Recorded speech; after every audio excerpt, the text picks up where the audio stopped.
Welcome to the Building Sheriffs. My name is Paul Piccioni, otherwise known as Pooch, and with me is my old building mucker, Chris E.W. Jowett. Now today we are going to be discussing building terminology. You know, all of those words that you hear that you pretend you know what they mean, but you don't really. Well, Chris and I are going to run through a few of those for you. First, it's time to say a very good evening, morning, good night, whatever it is, to Chris. How are you, EW? I'm fine, matey, and I have a little confession to make. I've had a pretty rubbish day. I feel as though I've been put through been run over by a tank. So I've had a drink. Oh, really? And it's only 6 o'clock.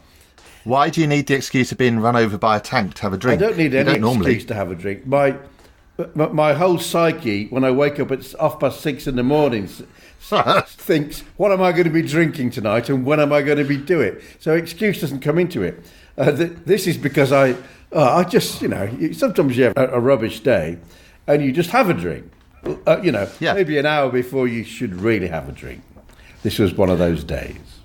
Right. Why have you had a rubbish day? Well, just because I'm 67 years old and every day's rubbish.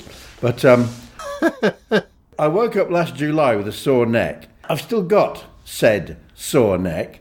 Okay, we're now in April of the following year. We are in April of the following year. Yeah, I just thought this is gone. The fun has gone out of this sore neck. No, of course. Some time ago, I don't mind telling you. So I went today to have my sore neck sorted out by a 45 pound an hour person. This person turned out to be spot on, matey. Spot on. Boy, did she know about sore necks. But I feel as though she's. Have you ever watched Damien? No, you're too young. Damien, what was it called? No, of course I have. It wasn't called Damien. It was The Exorcist, and it was the girl, a woman's and her head turned round 360 degrees. Well, that's what my neck feels like at the moment. So the alcohol was purely medicinal. It's just taking the pain away, mate. Let's get this right. If she was severely good at what she did, then hopefully you'll see the benefit very soon. Yeah. So that's positive. I will. I have. It's fascinating. After half an hour of manipulation, I looked at myself in her mirror. It wasn't a pretty sight, believe me, because I've got no shirt on and I'm 67. And my left shoulder is about 1.5 inches higher than my right shoulder in her mirror. Well, and in reality. But after half an hour of serious pommeling, it's level. Yeah. I just said, how could you do? Anyway, she did. Anyway, I won't prolong this process. I'll tell you in 2 weeks' time, because of course now she's going away on a course, so I can't go tomorrow or next Wednesday. I've got to wait 2 bloody weeks. Just think of that 45 quid you'll save. You probably could not have had a worse 24 hours than I've had. Oh, go on then. What? Tell me. You won't. This is. Let me preface this because I know you will panic by saying everything was all right in the end. Okay? Right, okay. Well, you're there. So I'm having to get up at 4 o'clock this morning to go up to Regent Street to do an installation at a posh shop with a mate of mine. He builds all these visual display things. And, every month he's got different ones to do. And I give him a hand and we get up at 4 and we poodle on up to Regent Street or wherever, central London, and get this done, and our day's done by 9-10 o'clock, and it's fine and all jolly good. So last night I said, would you like me to film it on my GoPro and do one of those time-lapse things where everyone moves really quickly? And he says, oh, that'd be fantastic. So I got my GoPro out and my memory card was full, so I thought, I'll reformat it, i.e. erase it all. So I did that, and then suddenly this feeling of dread came over me. Honestly, I don't know what you're going to say, but I know I'm right with you. Well, viewers, this is episode 31 of the Building Sheriffs podcast. Currently out on release we're up to episode 7, so I have 23 in the can. I deleted all of them, Chris. All of yours are up on Dropbox. Mine were on this memory stick. I deleted the wrong memory stick. Oh, Jesus Christ! And I deleted every single one, as well as some other video things and bits and pieces. And I just sat there and I went cold and I started to sweat. My wife and daughter were in the next room watching something, and then I exclaimed one very loud F word, and they both came running in and said, "What's up? What's up?" I said, "I've just deleted all of the Building Sheriff podcasts, the ones I hadn't mixed yet." I mean, and plenty that I had mixed as well, Chris. So I'd put hours and hours of work in, but also you and I recording 23 episodes that had just gone down the Swanee. And Joe said, "What can I do? What can I do?" I said, "Joe, I'm really sorry, my wife." I said, "Just leave me alone for 5 minutes." And she went away, and then I heard another shout because I was so cross with myself. Then I calmed down a bit, and they were being really helpful. I said, "No, let me just think, let me think." So I went online, and isn't the internet a wonderful place sometimes? Not when you see all of these, people bullying and hate crimes and all that crap. I googled retrieve files from erased USB stick, and I found this company, and it said, "We will scan your file for free, and you only have to buy it if we find the files." Well, this thing took about 30 to 45 minutes. Bear in mind, this started about 10 o'clock when I should be in bed because I'm getting up at 4. It started at 10, and then by 11 it said, "Yes, we have found loads of files, and we can then download them." I had to pay the princely sum of £89.99. Did you, by God? So I bought the software and then started transferring it all. Well, that transfer was going to take about an hour and a half, and I thought, I'll go to bed, not knowing whether it's going to work or not knowing what I'm going to get, if the files are going to be corrupted. So I went into bed, and about midnight, I just thought, I've got to go down.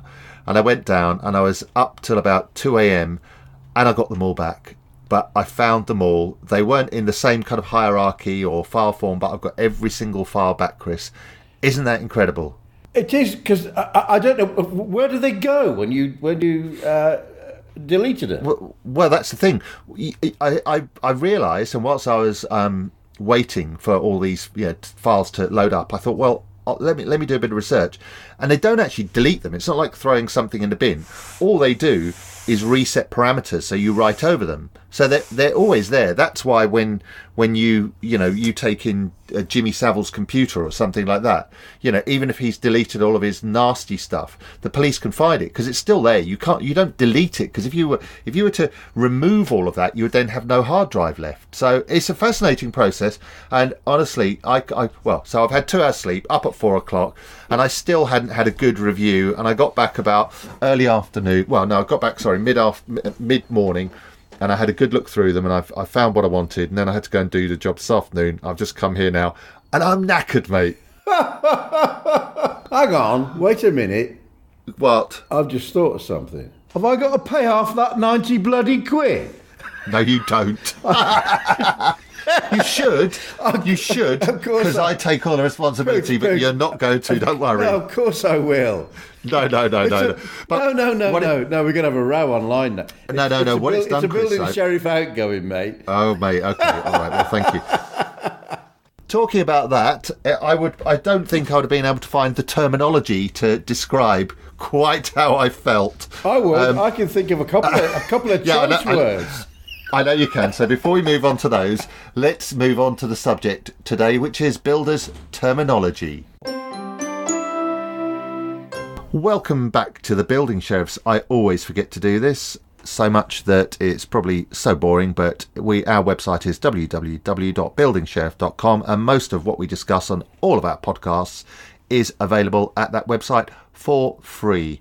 And today we are talking terminology. And I do believe, Chris, I heard some rustling of paper earlier. That would be notes you've made, would it, for the first time ever? I have made notes, and I've got half a dozen terms, building terms. And right. Can I just do the best one? Because the first one, all right. Now the first one is one that I wrote this first because I just know that it's your lovely wife Joe's favourite building word. And it probably tells a lot more about Joe than it does about building. And the word is ballast. Ballast. She loves the word ballast. I don't know how I know that. Yes, she does. Yeah. She does. It sounds like a swear word that a girl might say, but would prefer to use the word ballast instead. It's all a load of ballast, mate. Anyways, carry on. No, I was going to say, it's a good word because it's one of those onomatopoeic words that sounds like what it is. I mean, it's big, isn't it? And it's bulky. And I mean, okay, well, that's a good one. Do you want to take... People hear the word ballast. I mean, let's explain that one then. Ballast is a mixture of sand and gravel. And you mix it with cement powder and you make concrete. It's dead simple. Now, Well, if I can interject there, Chris, that's where on terminology, and we can do all this. It's not actually gravel, it's aggregate. Well, which is gravel. Yeah, I know. Now, here's a question for you, matey. Go on. You go and buy ballast from the builders merchants, and it's already mixed. Yeah. Okay. Do they dig it out of the ground in that ratio, or is there a yard somewhere where all the ballast in the country is mixed in a certain ratio of sand to aggregate? I don't know the answer to that. I don't. Well, it's certainly sharp sand and aggregate. I mean, so it's not soft sand, so it's not dug out the side of a beach, but it could be dug on the side of a hill. I do not know that. Maybe there's a ballast mine somewhere where all the country's ballast comes from. And that would be good. What do you do? I'm big in ballast mines. So, okay, well, you said then ballast and mix it with cement powder. Well, that's often misused, a bit of a misnomer. Cement. People think cement is all manner of things, don't they? Yeah. They call cement the stuff you mix, you lay bricks with. Well, you don't. You lay bricks with mortar, which is a mixture of cement and soft sand. Or you, what else do they call cement? Well, they're called concrete. Yeah. People call cement. Concrete cement. Yeah. Well, we've just screed. described what concrete is, and what screed is as much the same as concrete, except you mix cement powder with quite a large section sand called sharp sand. Yeah. Right. Well, let's discuss these sands. Okay. So they're graded. There's builder sand and soft sand, which is the softest. That's the stuff that you make sand castles out of, isn't it? And then you have sharp sand, which actually is a grittier sand, and it feels sharp, doesn't it? It's the most wonderful thing to shovel, by the way, isn't it? There's nothing nicer than shoveling sharp sand. I love it. It goes. Soft sand sticks. Ballast. You hit all the stones. Yeah. A soft sand's a nightmare because it sticks. And it's a damn sight heavier than bloody sharp sand. Yeah, absolutely.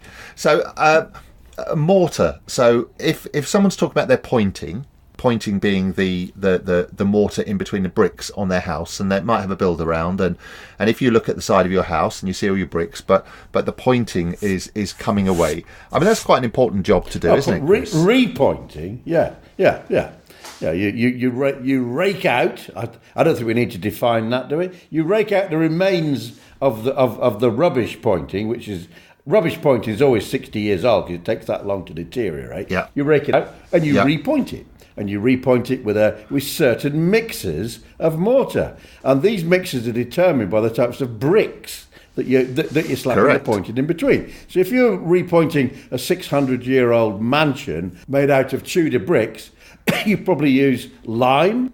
You probably use you would use more lime than cement powder, and you would probably use sharp sand or soft sand. But essentially it had to be a weak mix because you can't make the pointing stronger than the bricks themselves. And Tudor bricks are pretty damn soft. But if you're repointing a 1930s wimpy house, you can use 3-to-1 if you want. That's just three sharp, 3 soft, one cement. And that'll never come out.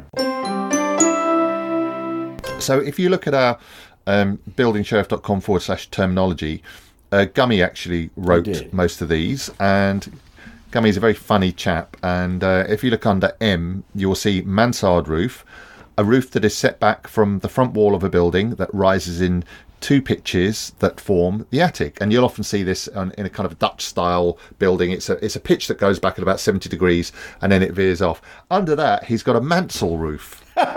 Which the one with the tash. It's like a mansard roof but with a big moustache. See, the viewer must understand that I don't have party to this at the moment. So I've got to try and work out what Gummy is a good lad, isn't he? By the way, I often, if I was called Gummy, I'd hate it because it gives the impression of some gap-toothed old bastard. But Gummy is far from that. He's a very handsome man indeed. Breeze blocks, Chris. A breeze block. The original breeze blocks, as far as I remember, were the product of power stations. The clinker, essentially. Breeze is another word for clinker. Yeah, it's old cinder, wasn't it? Cinders, yeah. And the stuff that doesn't burn, no matter what you do to it, you shovel it out of a power station and you form it into blocks and flog it to the building industry.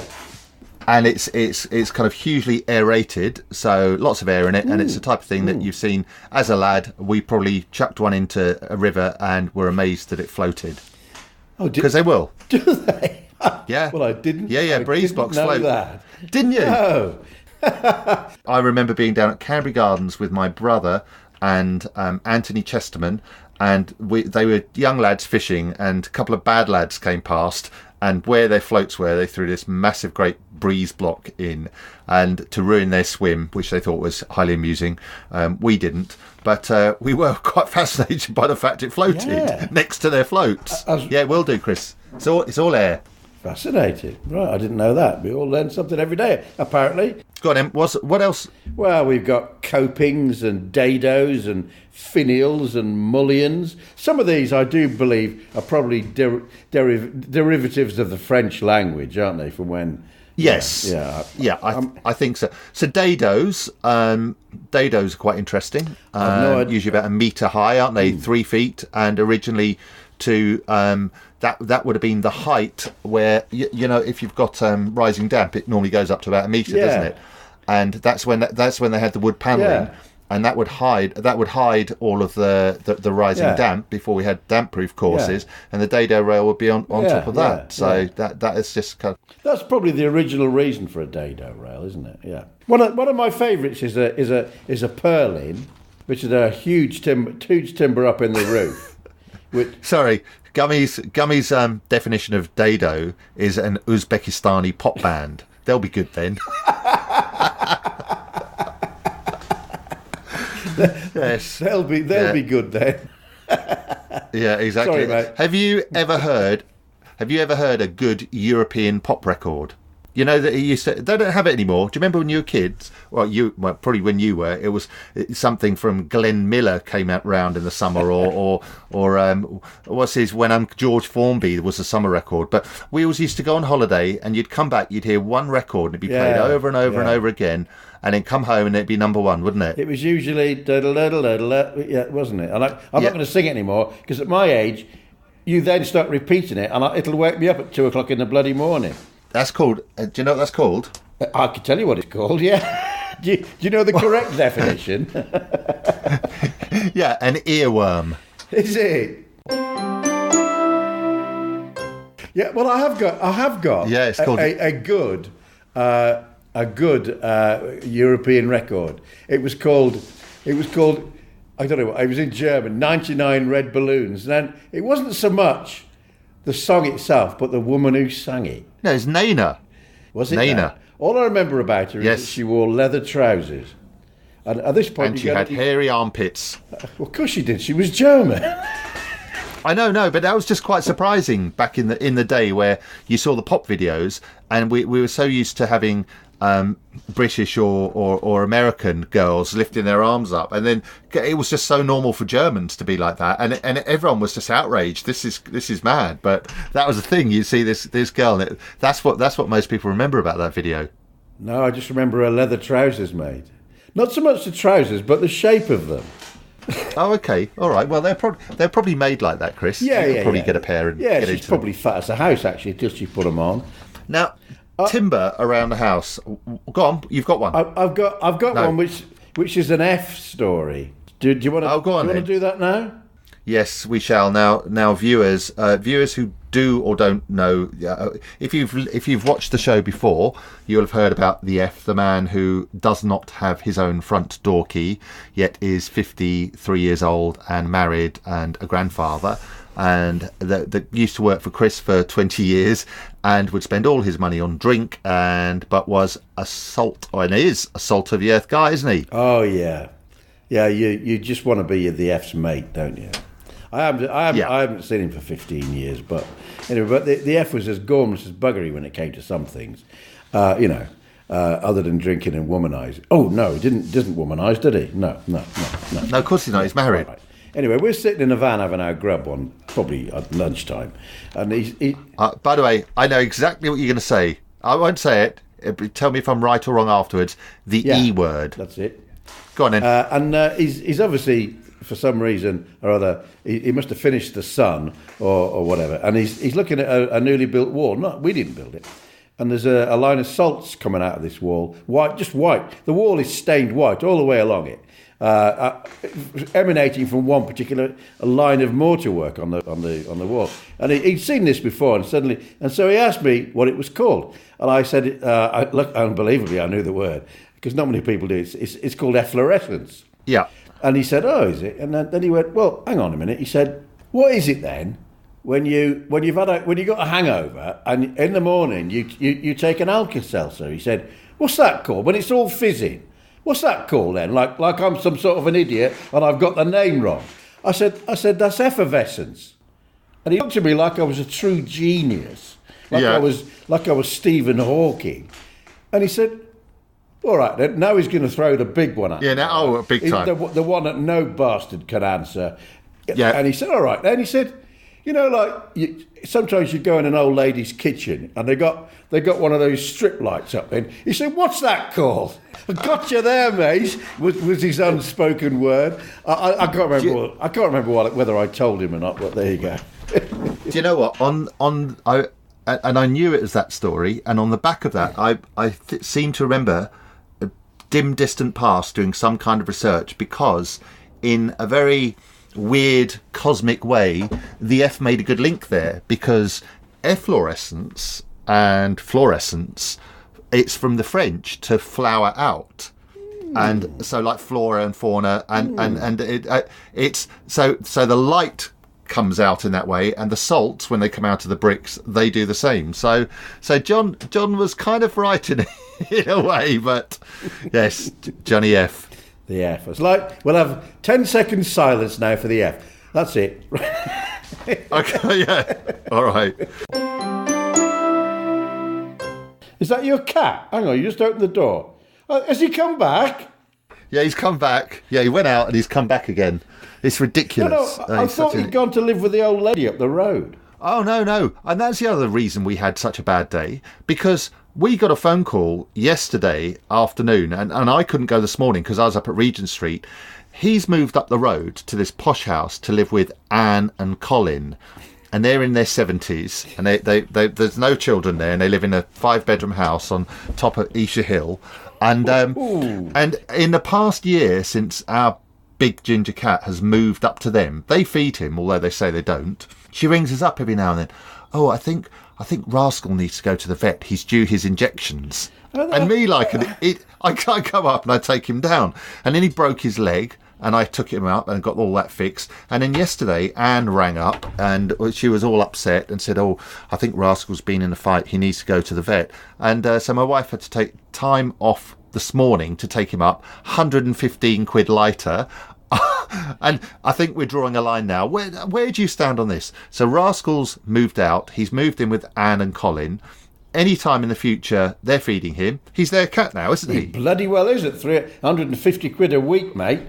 I had my cat put down a couple of years ago, 35 quid a snip. I know. Goodness me, four of them. You could have 4 cats for the price of one fighting cat. I really do not think that Anne and Colin are listening to this podcast. So, Anne, I really think you're being a trifle unfair there. Anyway, so next time you ask, I'm going to say no. Yeah.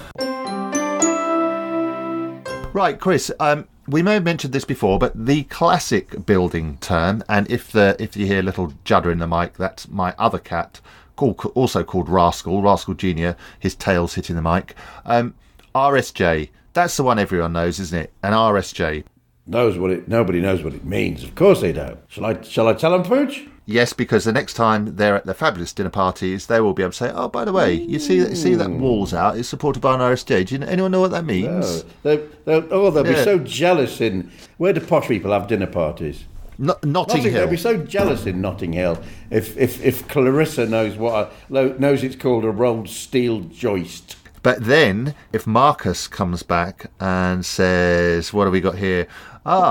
He goes, Yeah, the mullions on the window could do with a bit of a clean, and Clarissa would have been primed earlier so that they'd look really cool in front of Cassandra and Philip. And Philip, how did he sneak in there?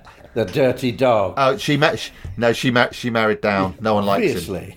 So, have you got anything else on your list, or are we going to move along on to some questions? Well, I've got back gutter or flashing, but... back gutter? Chris, come on. Family show. Sorry, mate, yeah. Well, flashing. Give me flashing. I like... Flashing's a good one. It is. I often wonder why it was called flashing. Yeah, I suppose so. Maybe because the material it's made from, in the sunlight, flashes. No, it's not that. I don't know. Whatever it is, it ain't that. Anyway, you know what? Everyone knows what flashings are. They're lead formed into a protective shield to stop water gaining access, normally on a roof. Yeah, it's usually where two different angles meet and water might get in. Yeah, you'll have some lead underneath there. So, but I've got one more, by the way. No, I've got one more. Okay, go on. Just then. One more. One for the quiz. One for the road. Have you ever said that before? Maybe when I've been drinking my head up. Anyway, I was in the merchants the other day, and Terry was behind the counter. He's a good lad. He likes a joke. And as I was walking up to him, I was going through the tool section, and somewhat caught me eye. I picked it up, a certain little saw, and I walked up to him and I pointed it out. I pushed it in his face and said, "How come this can when I can't?" And it was a coping saw, and I just went and put it back again. Do you have a coping saw in your toolkit? No. The last time I used a coping saw would be about 11. That's all I use for when I do skirting boards. What? Well, you cocked them up, and you want to make the angle a bit bigger. No. You can't cut a skirting board with a coping. It'll be bent. There's buggery. Chris, you're just displaying amateur hour here, mate. Skirting boards, when you put skirting boards together, you don't use a mitre saw and cut 245s.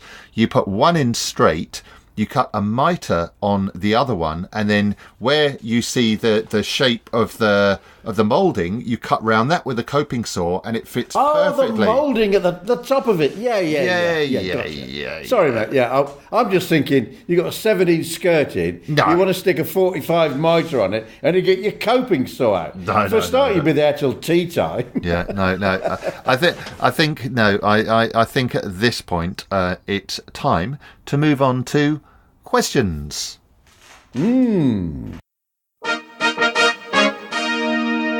Right, welcome back to the Building Sheriffs, and as you probably heard, old Rattly Chair on the other side has got a blue folder, and he's waving it around like a child who's actually done his homework for the first time ever, but he got his mum to do it, so he knows it's right. So off you go then. This is your quiz, isn't it, Chris? This is from my famous quiz, my internationally famous quiz now, and this is question 7 of it, and Pooch, for the record, has got 1 right so far. But you may well come good on this one, because I do know you do like this particular gentleman. Right, so this is question 7, all right? Okay, go on then. A certain Mr. Sinatra sings of a procedure he observed in the Windy City. The inference is that this process, though seemingly perfectly normal anywhere else on the planet, was in this place quite unusual. Which particular process was he crooning about? Now, it's in the song which mentions the wind. Chicago, it's my kind of town. You got the right song? Yeah. They do things they don't do anywhere. In Chicago, bet you the town that Billy Sunday couldn't shut down. Come on, mate, you'll have the time of your life.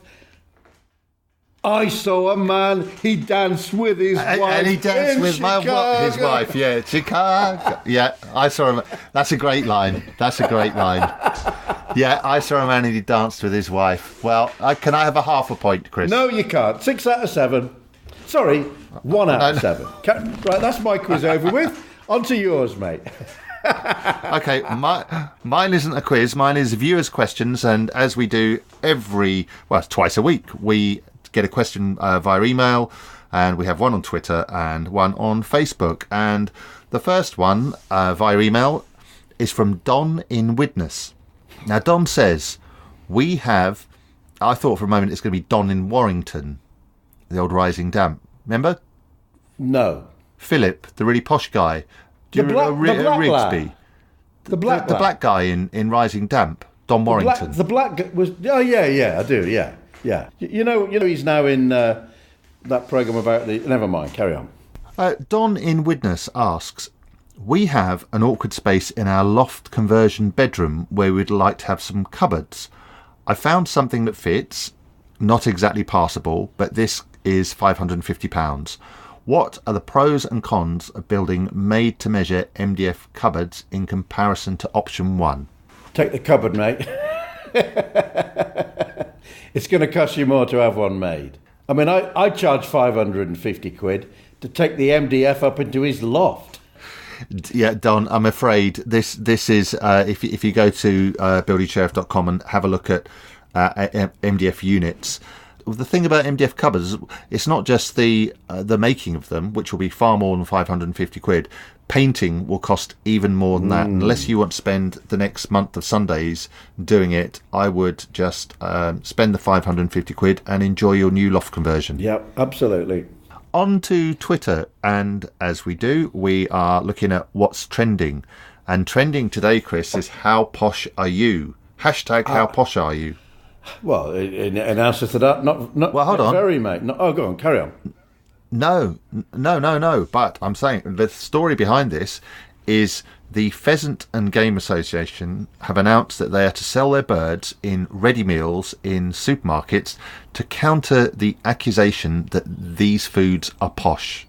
What do you think? Good idea, mate. Quail and pigeon lasagna. Lovely. Smashing.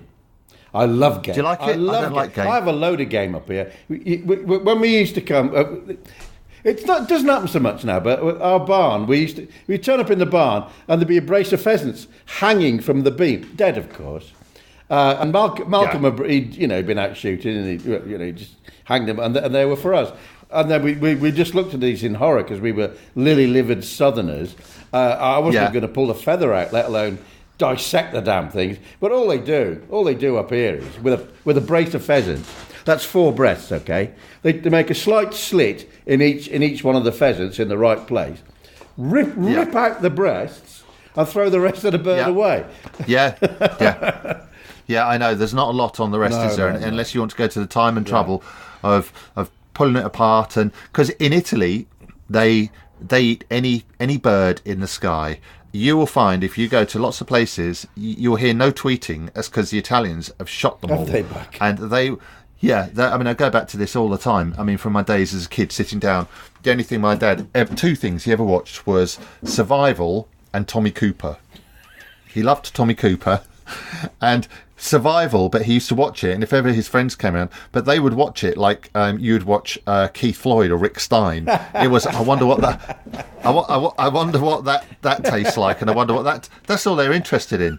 Yeah, in Italy they will shoot every single bird. Where we go, there are little Tweety birds around, and they'll take every bit off and make a nice little stew with it, and all the bones will give it flavour, and they'll eat all the meat. But yes, no. So it's a labour of love, isn't it? Cook. How many larks do you need to make a decent pie, for Christ's sake? Talking of larks' tongues, we watched. It was Good Friday. We watched Life of Brian with Scarlett and Frankie. My kids, for the first time, they hadn't seen it. Do you remember? And when they're in the Colosseum and the vendor is going round, larks' tongues, quail's ears, ocelot's noses. Do you remember? I don't remember that. I remember a few lines from that lovely film, but I don't remember those 2. Yeah. Anyway, so how posh are you? You're not very posh, are you? No. Your first wife was quite posh, and her mother was super posh, Lorna. That woman married beneath herself. My first wife. I don't mind telling you. But can I tell Lorna's favourite phrase? It contains a rude word, as you know, Pooch. Yeah, well, she had this little dog called Suki, and Suki's always stuck under your feet. And Lorna would say, bless her, Lorna, she's gone to a better place now. She'd say, "Oh, fuck off, Suki." Well, can you imagine? We all live our lives thinking that we tread along this kind of path and everyone's honest and straightforward, and we like to think that no one's talking about us behind our backs, but of course they are, and we all know that. What do you reckon Lorna's first conversation with one of her friends was after she met you for the first time? Well, if it's possible to divorce your daughter, she would have tried to. Excellent. But she never let it be known. She never let it be known that she thought I was the lowest form of life. Classy lady, Lorna. Classy lady. Yeah. Right. So on to the question.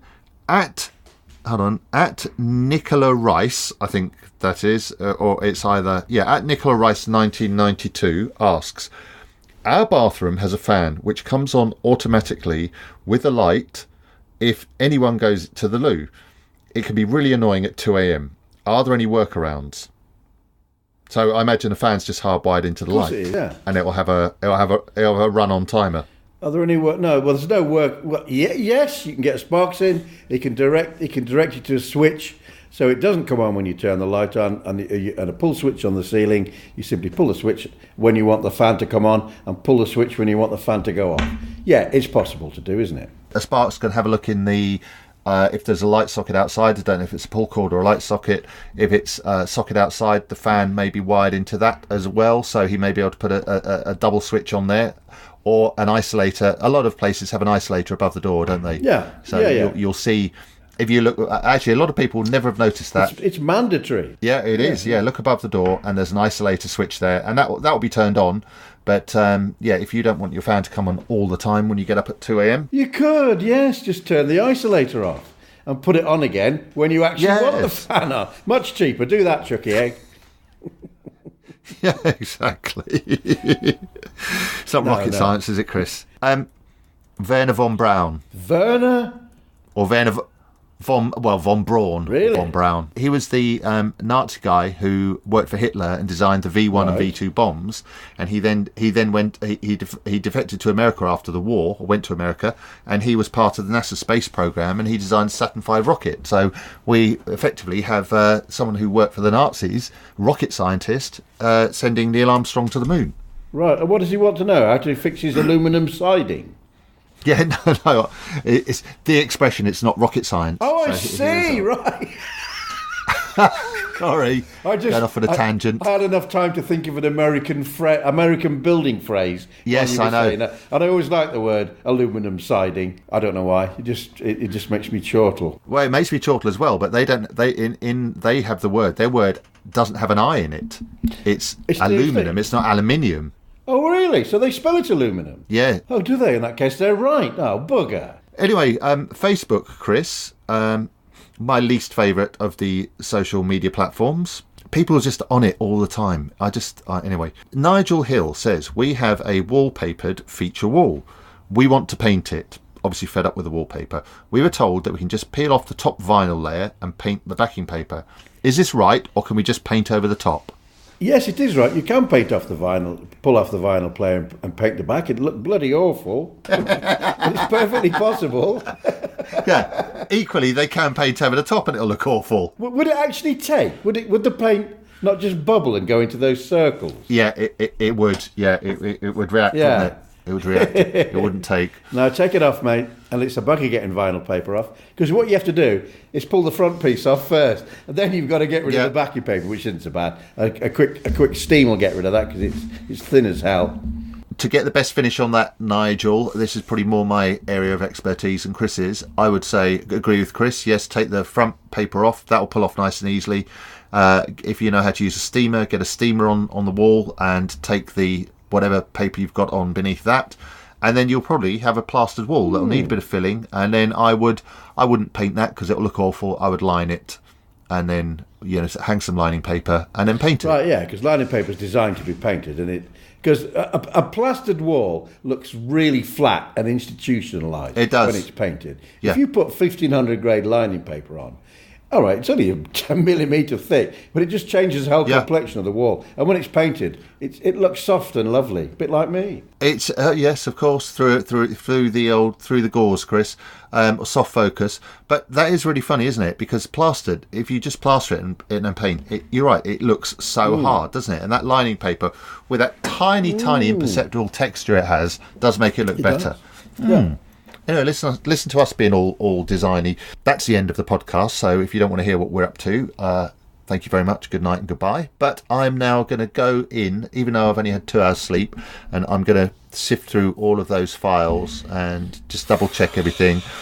And my workload for the next few weeks has just been increased. But hey ho, what can you do? It's better than sitting here announcing to you, oh, Chris, we've lost everything. I'd come round and batter you, mate. Yes, I know you would. I know, but... I'd put up a plaster model of myself, so because we look at each other, viewer, on an iPod. We can see each other, even though we're FacePad, via FacePad. If you like. And even though we're 300 miles apart, I'd put up a plaster effigy of myself and then scoot off round there while he still thinks I'm here and set fire to his shed while he's still in it, making the podcast. Well, it's not a shed, it's a studio. A shed. And I would then pay your neck lady lots of money to hurt your neck, so it hurt both sides. I would get a mask of her, actually. I'd get a costume, get a mask of your neck lady, and then I'd be there and I'd do some serious damage to your neck. And then say, that'll be £45, please, sir. Time for a drink, I think. I've had one, as I've already said, yeah. We're going to have some sort of Czechoslovakian nonsense, some sort of a craft beer. You're going to put those daft shoes on and sit with your legs crossed having a craft beer. How do you know I've got my legs crossed to have? Because you're a southerner. Yeah, mate, I'm more Yorkshire than you are. Yeah, you are. Absolutely. Yeah, by the way, yeah. I'm a red rose. Sorry, I'm white rose. You're a red rose. How come? I mean, you're a traitor. I am. Basically. Yeah, indeed. I'm a traitor to the people over the other side of those hills, and I'm a complete interloper to the people this side of the hills. I know exactly, and they know that, and they talk behind your back, and they say that. No, the beer I'm going to drink, which is horrible. I needed to get some booze on Easter Sunday, and like Christmas Day, virtually everything is shut, and we'd run out of some stuff. So I went down to the local kind of Indian shop that the guy runs, a kind of quickie mart thing, and he had a selection of beers. And I did see the Holston that you used to recommend for a hangover, because I'd been out till 4 a.m. the night before, and but I saw a deal, and it was 8 Tuborg. Do you remember Tuborg? Yes. Yeah, it's like a cheap green bottled Scandi beer. 8 Tuborg for £3. So I bought them and they were horrible. There'd be a reason for that, wouldn't there? Yeah, there would. I didn't think about it at the time. Anyway, I got 2 left. Have you? Well, enjoy. Yeah, they're not going to waste, I tell you. All righty, mate. Well, I'll crack on with it, and I will speak to you soon. And good night, everybody, and thank you for listening. And bye-bye, everyone. Bye-bye. Sooty, always we missed you, Sooty. Always the beachy troubles, always brewing, but really we must be fair. He's the cutest, sweetest, lovable teddy bear. Okay, Sooty, take it away on the xylophone. Ladies and gentlemen, Sooty.